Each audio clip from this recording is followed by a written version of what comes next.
Okay, traders, good evening. Let's get right to it. We have several trades to update. So let's move right into it. We're able to put a couple of trades on this morning. So we'll cover those. We still have a couple of trades on that we've put on a week or so ago. We'll skim through those, give you a little bit of background behind them, and then we'll call it done for the day. So let's start out with the crude strangle we put on. Wrong symbol. Yeah, that's right. That's our ES strangle right there. So we start out, it kind of threw me for a loop. We've got the ES strangle that we put on this morning in a personal account. So we've got 4 days to expiration. We sold the 2105 puts, 2200 calls, 90% chance of making a profit. The IV is just super low right now, guys. I mean, we're just in that environment where this thing just creeps and creeps and creeps. So we've got a 12% IV. We're able to collect 210 this morning. I went a little bit closer than my normal levels. So that's why I've collected a little bit more here than normal. Max profit on the trade is 525. Buying power used is 21 grand. And of course, when we're trading at these wide levels on the weekly time frame with 4 days to go, our ratio here is just very low. So, this is the reason to do this is just really a consistent trade. We've had one losing trade so far this year in February, and honestly, if I'd have been using the hedging techniques that I use now, we wouldn't have had a losing trade at all this year in this strategy. So it's just very consistent, very smooth equity curve, and very consistent profits. So that's why why this is just one of our staples. This trade alone can just consistently churn out 2 to 3% a month in your portfolio. All right, we've got 10 total contracts. Hedging, we're going to take, because we're a little bit closer, our hedging action is going to take place right around our short strikes. So first course of action is to sell futures on the put side and buy them on the call side if price gets up to either one of these or down to our put price. Over here is our profit target range, but I'll tell you, I like this trade right here. We have such a good wide range through the week, just based on historical back testing, that I tend to try to let these things run to max profit. So we're, once we get to that Thursday time frame, I'm looking really close at this thing to see if I need to take it off or just let it run into expiration. The reason we put this trade on is this is our weekly S&P 500 futures strangle. Punto. We do this every week, come rain or shine. All right, so you can see here 4 days when we put the trade on. We have 4 days to expiration, so we're still in the trade. 4 days to expiration, and you know what? I think we got a little bit of a profit in this thing. Let me check back over here on my platform.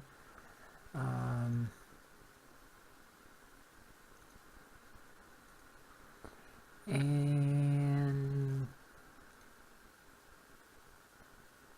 yeah, we're up 137.50. 137.50. Okay, so let me put that in there.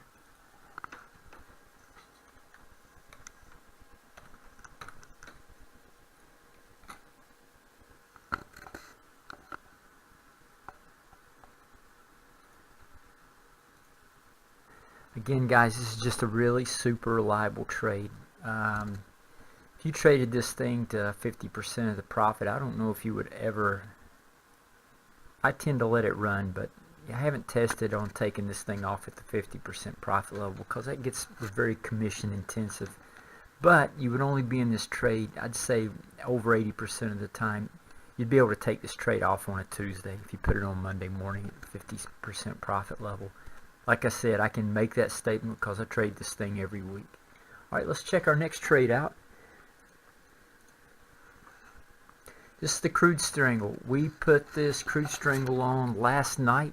I tried to get filled last night somewhere around, oh geez, must have been 9:30 or 10 o'clock. I couldn't get it filled, so I just left it in the queue, and we got filled on it, while I was sleeping last night. So we put the trade on 3 October. It's crude.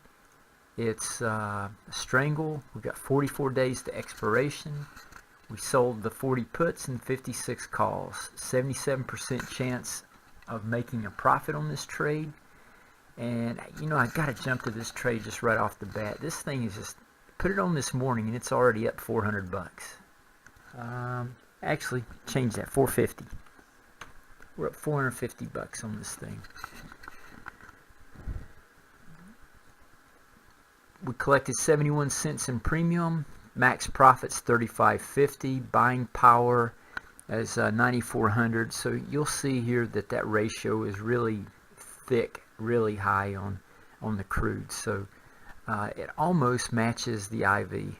So we're really close there. But you can expect this that ratio to bump up there when you're trading high IV products. It doesn't really mean anything. It's just a way to measure our max profit versus the buying power we're getting. I just like seeing that.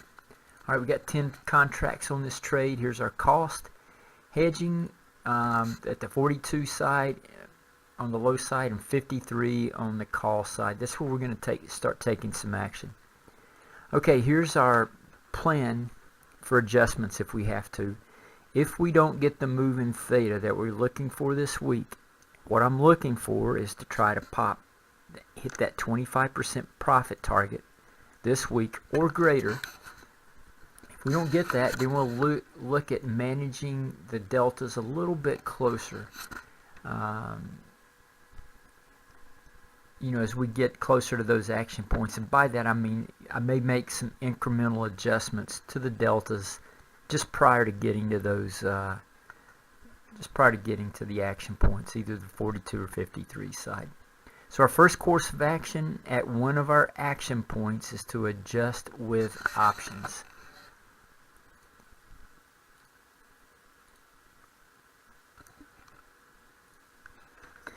Let me make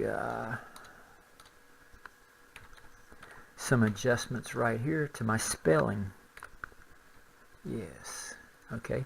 So our first course of action is just with options. And our second course of action is just with futures. And I'll cover that more in detail if we get to that and we cross that bridge. All right, here's our profit targets. And again, in the crude strangle, I'm not trying to let run to max profit. I'm trying to hit a profit target. So I'm always evaluating this thing. As you can see today, it's first day in it, we're way ahead of where we should be in this thing. I mean, way ahead. So we'll see if this holds true. Crude, I may have mentioned when I put this on, let me go ahead and jinx this and give it the kiss of death, but we haven't had a losing crude strangle all year long. So this has just been very consistent. Now it hasn't been all, just the land of milk and honey trading this thing. I went through a 3-week period where we had to adjust our way out of it. So you got to know how to trade these things when you get into these positions and not give up on them. And we were able to come back, and I think that trade that if I'm not mistaken, I think that was probably the most profitable trade I had in crude to that point. It seems like it always works out that way. The ones that go against me the worst, as long as I stay mechanical, keep adjusting, try not to over adjust, and give it chance, give markets time for some two-sided action to come back. They typically work out pretty good.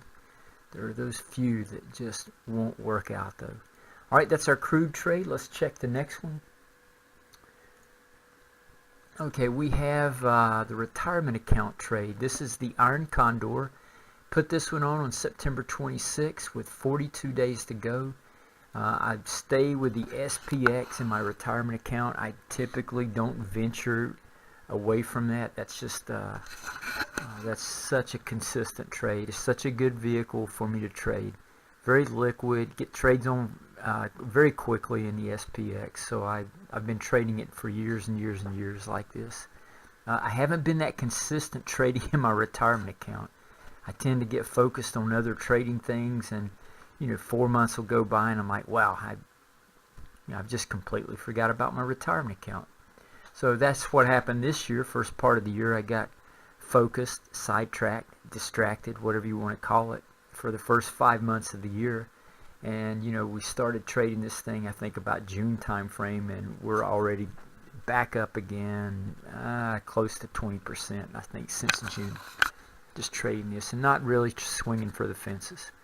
So anyway, these are the trades that I have on in here right now. I've sold 2 tranches of call spreads and put spreads to make this Iron Condor. So there's a probability of success. All the information we've already covered it several times. You guys have heard me talk about what we're going to do if we get to one of these action points. So that's all down here. Nothing's changed. Let's run right over here to our current profit and loss. Alright, so we've got 32 days to expiration. We've been in the trade for 10 days. Alright, this thing says we should be up 745.24. We're beating our linear graph. So we're not beating it enough for me to get out. We're way ahead of our 25% target though, so there'd be nothing wrong with closing this Iron Condor out and just recocking, reloading, and putting another one on. But we're going to hold for a little while longer. See if we can get close to this 50%. We get the 50% target, and that's typically a no-brainer. That's where I want to come out of this, 50% plus my commissions. All right, so we're looking good in this trade. Let's move to the next one. Okay, this is in my retirement account as also. This is another mechanical trade that we're going to start putting on, and it's the broken wing butterfly. So I put this one on September 26th in the SPX. Again, it's my retirement account. It's where I put all my trades on, and put it on with 58 days to go. All right, this broken wing butterfly I'm going to trade. Every time I put it on, I'm going to stay right around that 60 days to expiration. That's where I'm going to put this thing on at, and we'll manage it from there. So here are my strikes, all the pertinent data. Profit target, I'm really looking to, without any adjustments, try to get out of this thing with a $1,500 profit target. So we'll see how it works out. Currently, we've been in the trade 5 days. We're up a whopping $15.95. So make sure.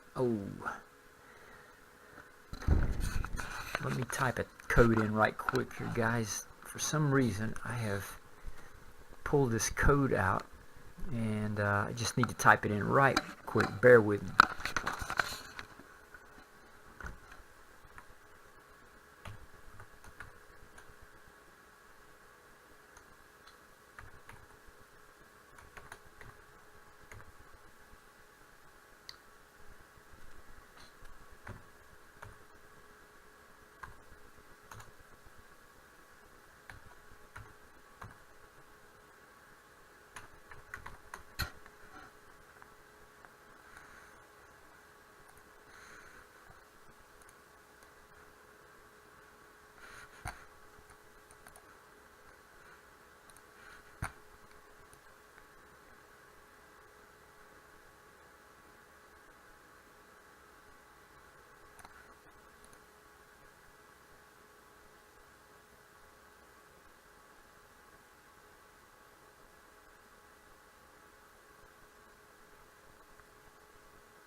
Sorry about that. Alright, I'm going to come back to that. I don't want to hold you guys up here. I got one little thing that I need to take care of. So we're going to go to the next Next trade template, and let's take a look at this. This is okay. This is a good one. All right, this is the Iron Condor we have in the that account where I'm trying to intentionally double the portfolio every year. I just want to show how it can be done. What kind of money management algorithm to use for the guys that are following me closely, and we just track this as we go through the year. So we're up. I'll pull once I close this trade out. I'll post the stats on this strategy here. We're up really nicely so far in a very short period of time. All right, so let's skim through this trade. We put this Iron Condor on in crude with 22 days to expiration. We have 14 days to go. All right, so this is the original trade, all the particulars. I made an adjustment today on it because we got right up to our call side to take some action. So the mechanical thing to do was to make the adjustment. Now once I get to one of these numbers, for you guys that are following me, you know I have a very mechanical way to adjust. However, every time I get to an action point, I always reassess. I always look at what other courses of action I have to make the adjustment. We have plenty of tools to pull from to make an adjustment. So this time I did something a little different because this product has a lot of IV. So it gave me another possibility. So I took it. I closed the original call side out. Cost me 47 cents. So then I turned around and I sold a call spread further out, which extended me, put me in a really good position over here on the call side, extended me out almost $2 from the original position.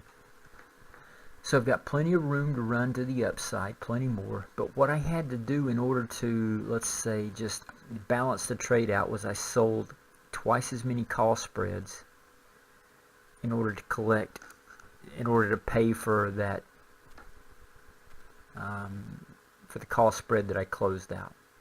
So I'm trying to, if I have to pay something, I want to try to collect for that and at least make up for what I'm having to pay for when I make the adjustment. So that's what I did there. All I did was sum it up, close the old call spread out that was really close in jeopardy, and I sold another call spread out for twice as much as I had to pay to close the old call spread out. Hopefully that makes sense. We're in really good position.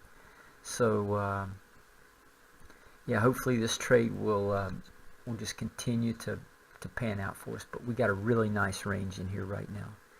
So we're slightly ahead of the P&L graph, up 1760. I'm not really putting a lot of faith in that, guys. I think the options are mispriced right now, so I don't think we're quite up 1760. So I'm not really going to count that. But anyway, that's the trade there. Let's see if we have any more. Nope, that's it. Okay, that's a wrap for tonight. That's all of our trades. We will, I probably will not update you tomorrow night, but we'll look at an update again on Wednesday for all the trades that we have. Okay, that's it. We'll see you. Have a good night.